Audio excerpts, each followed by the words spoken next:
Let's start in Division One non-select. Zachary kind of invading the North Louisiana party, if you will. It's Ouachita Parish at Neville. It's Zachary and Ruston in a rematch of the 2023 state championship games. Uh, can somebody go on the road and pull off a win here? Well, somebody can. It's not likely to happen, but it could. Zachary's a championship pedigree. Great win over Central, knocked off the defending champ last week in a rematch. And look, the Broncos have gotten better and better. This was not a team that was considered a threat statewide, but when you look at what they've been able to accomplish as the season progressed, you have to be impressed with what they've done. And David Brewerton, I think, has done an outstanding job with this team to get them in this position. I don't think many people expected them to be this far, except for maybe the Zachary Broncos. And then, of course, Ruston, their defensive line is so good. And again, I think they've been on a mission. We all know what happened last year in the Dome. They got not only beat, but got embarrassed. And I think that definitely had an impact on this program. And they have played that way. They've played angry, they've played well, but they're physical. They're tough at the point of attack. They're at home. It's a long trip. The weather's going to be cold, I might add, in North Louisiana. So, with that in mind, yeah, I think the Bearcats have to rank as a slight favorite in this game. And then as far as the second game is concerned, look, I mean, it's talk about rematches, right? District 2-5A. Everybody knows 9-5A and 2-5A are the best leagues in the state in any classes. And I think we've seen that based upon who's still left in these respective playoffs and the semifinals. But all you need to do is go back and look at the regular season game. It was phenomenal. Ouachita Parish had the lead much of the way. Neville pulled off a dramatic rally to win 38-37. So what does that tell you? The familiarity is there. The understanding of each other is there. It's a rematch game. There's hostilities, all of those things, and still it's hard to think that you can go to Rupel Stadium in the semifinals and win against this program. Ouachita Parish could do it. We talk about good districts. You got to talk about District 9 4A. They've got three teams in the semifinals, two on the select side, one on the non-select side as we go into Division Two non-select. Is Bell Chase has got to head to Iowa, Plaquemine to North DeSoto. Uh, your thoughts here in terms of Division Two non-select. Well, I mean, you have to be impressed with what Iowa's been able to do this year. And again, whether you see them or not, and I haven't, you cannot underestimate what the Yellow Jackets have done. They've won all 12 games they've played. And last week they were up against it, against Lutcher, a blue blood program that had them down. And they came back and won the game, which showed me a lot because the question about Iowa was simple. A lot of people would point to the fact that, well, they weren't really tested very much when you look at the schedule. And that might be true, but they've won every game. And then last week, I think, showed you something, being able to come back and beat Lutcher. So very impressive for the Yellow Jackets. And then, of course, Bell Chase, after struggling in the regional round, was demonstratively better this past week. They look like Bell Chase. They ran the ball hard. They were physical as can be, really good on defense, which they have been all season long. And again, this game's going to be really simple. It's going to be about up front and who wins up front. If Bell Chase can impose its will, Bell Chase can win on the road. With regard to the other matchup, North DeSoto has been my pick all along, and understandably so. Dennis Dunn's done a great job. They've got a great quarterback who's been there starting every year now. I mean, when you have a 5-year guy, it's remarkable. Plaquemines really good, though. And I have not seen Plaquemine. I've seen North DeSoto on video, but I have not seen Plaquemine. So to speak about them firsthand would be certainly not applicable from my perspective. But I do think that based on everybody I've spoken to, it's a really good football team. And again, you look at what they did last week. They took out the defending champion, Cecilia, and beat them soundly, 47-28, the game I thought Cecilia would win. So that really got my attention. So I think clearly, when you look at this game, the Green Devils are certainly a worthy opponent, but I'm certainly not picking against North DeSoto and North Louisiana. All right, you move on to Division Three, and of course, the local interest lies with St. James in that state championship rematch game. They've got to head to Sterlington, while Union Parish, we call them a Cinderella because they're a double-digit seed, but that's obviously a team that's been there and done that before. But they've got to go face the number one seed in Gina this week. Well, the problem with Union Parish was the schedule. I mean, they started with North DeSoto, Alexandria, and Airline. So they were 0-3. and their other losses came to Calvary Baptist and Sterlington. So their losses, their record's not pretty. It's 8-5, but their losses have come to really good teams. They played a really tough schedule. And I think that's why the Farmers are in this position, and they're really good. And they've been there and they've done that before. So it's a dangerous game for the home team. I mean, the Gina Giants is scoring at will. I mean, you look at what they've done this year. Every game but one, they've scored 40 or more points this year. And the one game they didn't, they lost to Tioga, a 5A school, who was a playoff team in the regional round. So Gina can really score. Union Parish can play physical football. It's again a perfect matchup in that regard. Two completely different styles of teams, and again, because you have a program in Union Parish that has been there, done that, I think they've got a real shot. The other game, as I've said from the beginning, I thought these were the two best teams. St. James and Sterlington. And they were placed on the same side of the bracket by PowerPoints. And well, here we go. They've seen each other before. Sterlington got the best of it in a thriller.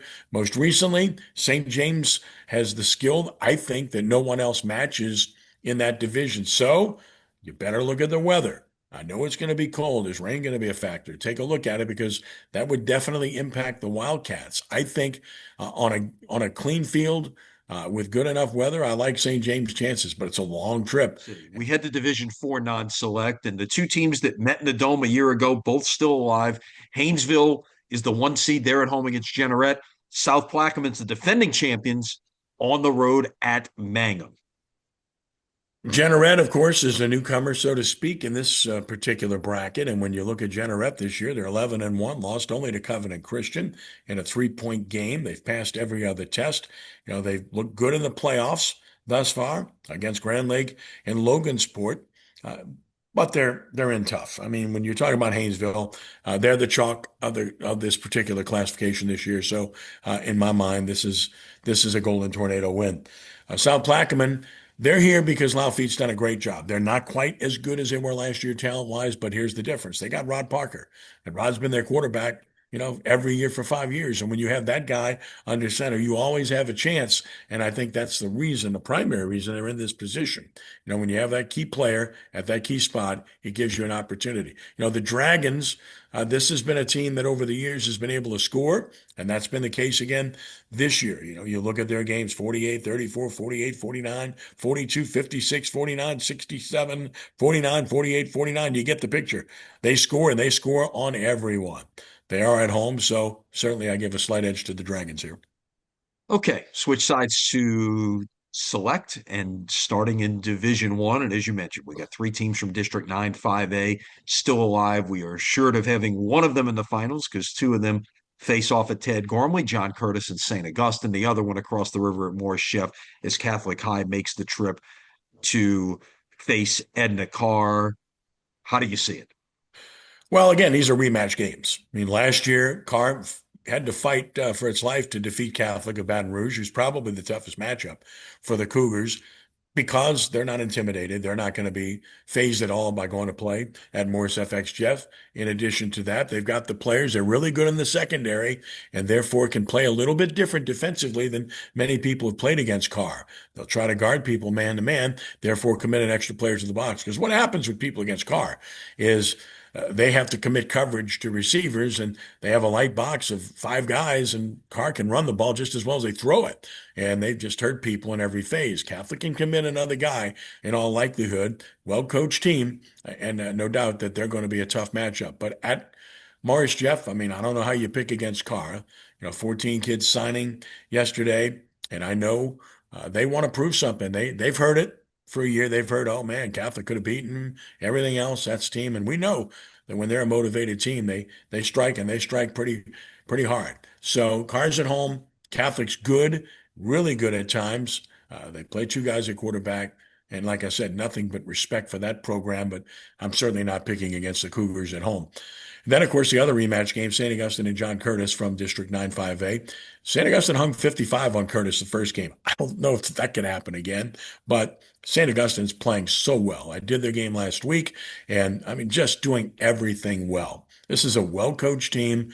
This is a disciplined team, They run on defense well. They tackled really well last week. I mean, they took apart a pretty good Archbishop Rummel team, and John Curtis is playing very well. I mean, they went to Turling's Catholic and basically shut them out, gave up a score in the last minute against an undefeated football team, which was very impressive. As we all know with John Curtis, it's all about turnovers. If they can avoid turnovers, they'll have a chance in this game. Rematch games are tough, and I never undersell JT Curtis or John Curtis Christian because of who they are.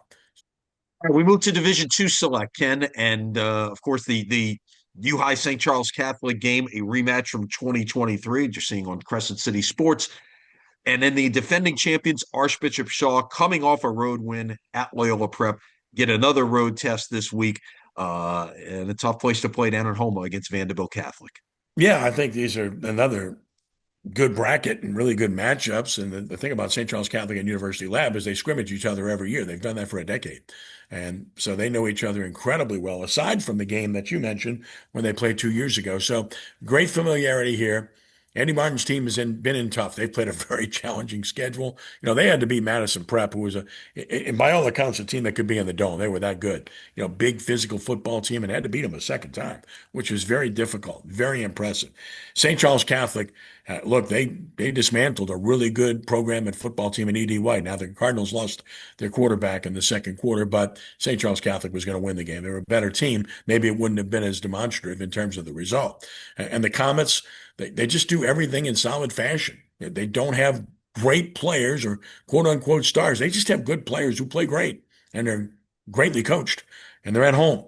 And it's a tough place to win. And then, of And course, when you look at Shaw, the Eagles, I know people have been sleeping on them. Some would say, oh, they got the right draw. Oh, they got a break last week because the quarterback was out. And that's true. I do think Shaw would have won the game anyway last week. It would have been more competitive. That said, the Eagles are good on defense. And when you're good on defense, you always have a chance. You just need some offense. And that's what it's going to come down to against Vanderbilt Catholic, who's got a really good quarterback. He's big, he's talented, and the Terriers have had a special year. And I don't know if you're looking for a difference here. Shaw's been there. Vanderbilt Catholic is not. It's not a long trip. I think Vanderbilt Catholic's the better team offensively. I think Shaw's the better team defensively. Something has to give. If you go by pedigree and recent results and having been there, maybe a slight edge to the Eagles, but this one could go either way. certainly Hank Tierney knows what it takes to get a team to the Superdome. Speaking of which, as we get to Division Three Select, you got four teams left that are all very familiar with playing football in December. Calvary Baptist at Notre Dame, Dunham at Lafayette Christian. This is a salty bracket. Well, again, quarterback matchup, right? Dunham and Lafayette Christian, two great quarterbacks, just terrific offenses. You would imagine that if the conditions are good, points are going to be scored in this game. And I think a lot of college people would be watching this game based upon the players that are playing in the game. So, look, Lafayette Christian have played a phenomenal schedule, and they lost one game, and that was to Shaw, and they didn't play well. It was a great win for the Eagles. And of course, every other game they've had, they've been fantastic. Dunham looked good last week. Dunham's been good. They lost to St. Charles Catholic to a class program. We all know about Elijah Haven, but they've got more than that. They got good skill on the outside at wide receiver. So again, conditions matter, but I think this is a game that could very well be, in the 30s. And if you're looking for any separation here, I guess the home team. Lafayette Christian, they both played tough schedules. I think LCA's played a little bit tougher schedule overall, maybe a slight edge at home, but I don't sell the Tigers short. I have enormous respect for Neil Weiner. So I think this will end up being one of the most entertaining games in the semifinals. Calvary Baptist has been there, done that. Rodney Gooden's done a great job.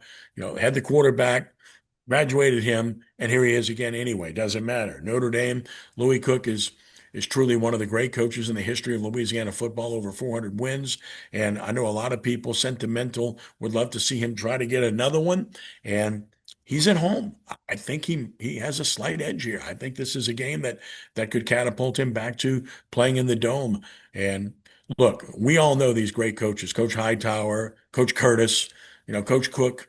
And we don't ever want to see guys go away because they're institutions and they're great people. And I think a lot of people are pulling for Louis, but Calvary Baptist is good. So if anything, maybe a slight edge to the home team here. And we close it out Division Four Select. You will be in reserve for Ascension Episcopal and Riverside Academy. The other semifinal, Ascension Catholic, heads to Opelousas to face Westminster Christian. Your thoughts on this bracket? Yeah, Ascension Episcopal won a title in 16 by, by seeing Southern Lab taken out. They lost on the field in the game, but won the championship off the field in that game. So they've been there before. And Brandon Mitchell, their quarterback, has thrown for 12 touchdowns. He's rushed for six. And they have a good receiver in Preston Peebles. And, Andre Abshire is a good running back. Meanwhile, Riverside has Jaden Obikwe, our reigning player of the week for the Greater New Orleans Quarterback Club and CrescentCitySports.com. He's really good. Bourgeois a really good quarterback. They're physical, and Riverside's young. I mean, that's what's really impressive when you look at their roster. They got a lot of young players that are playing. So Lee Roussel's done a great job, and I think Riverside is in a great position here. I like their chances in the game. I think they've got a great shot to win. I don't sell Ascension Episcopal short. A lot of respect for that program too, but Rebels at home. Ascension Catholic and Westminster Christian Opelousas. The Westminster Christian team is the number one seed. Ascension Catholic's a team that's been there and done that. And by all accounts, and I have not seen either team, Ascension Catholic's been there. Like I said, they're always deep in the playoffs. Great program, but everybody's telling me, and I trust my friends in Lafayette that I talk to on a regular basis that cover these programs, that the Westminster Opelousas team is outstanding. So, not based on knowledge or firsthand views. Certainly, the home team, Westminster Christian Opelousas, would be a slight favorite here.